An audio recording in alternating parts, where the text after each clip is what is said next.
जब भी कोई काम करो, जब भी कोई कार्य करो तो उसे ऐसे करो कि काम को गर्व हो कि तुमने उसे। आई रिमेंबर ये सेम क्वेश्चन मुझसे 2 साल पहले भी किसी ने पूछा था।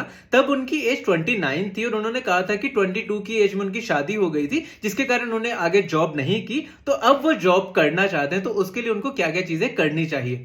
तो मैंने उनको उस टाइम पे सजेस्ट किया था कि आप पाइथन पढ़ लें। तो उन्होंने बोला था कि उनको पाइथन बेसिक आती है। तो मैंने उनको बोला था कि आप इसके एडवांस कंसेप्ट पे फिर फोकस करना शुरू कर दें।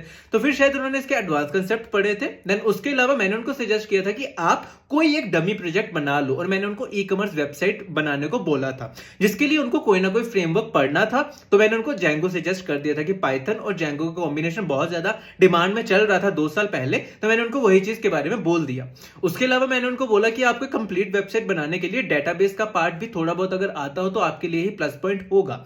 तो मैंने उनको उस टाइम पे माई एसक्यूएल पढ़ने के लिए बोला था, तो उन्होंने वो भी चीज कर ली थी। पाइथन, जेंगो और माई एसक्यूएल के बेसिस पे उन्होंने विद इन 6 मंथ कहीं पे जॉब ले ली। आपको भी ये सेम चीज सजेस्ट करूंगा कि आप बेसिक कोई भी एक लैंग्वेज पकड़ लें, उसको आप पढ़ना शुरू कर दें। जब आप वो पढ़ लेंगे तो उसके बाद उसका कोई फ्रेमवर्क पढ़ लेना, और उसके अलावा अगर आप बैकएंड में जाना चाहते हो तो आपको कोई ना कोई डेटाबेस पढ़ने की जरूरत होती है। ये बेसिक चीज है, आप बहुत जल्दी सीख जाएंगे। लेकिन थ्योरेटिकल नॉलेज से ज्यादा आपकी प्रैक्टिकल नॉलेज होना भी जरूरी है। तो मैं आपको यही चीज सजेस्ट करूंगा कि आप साथ साथ में कोई एक डमी प्रोजेक्ट बनाते रहिएगा, क्योंकि जब भी आप किसी भी कंपनी में अप्लाई करोगे तो आपसे ये चीजें पूछी ही जाएंगी। आई रिमेंबर कि उस लेडी की जो प्लेसमेंट थी वो एक स्टार्टअप में हुई थी, एमएनसी में बहुत ज्यादा दिक्कत हो रही थी।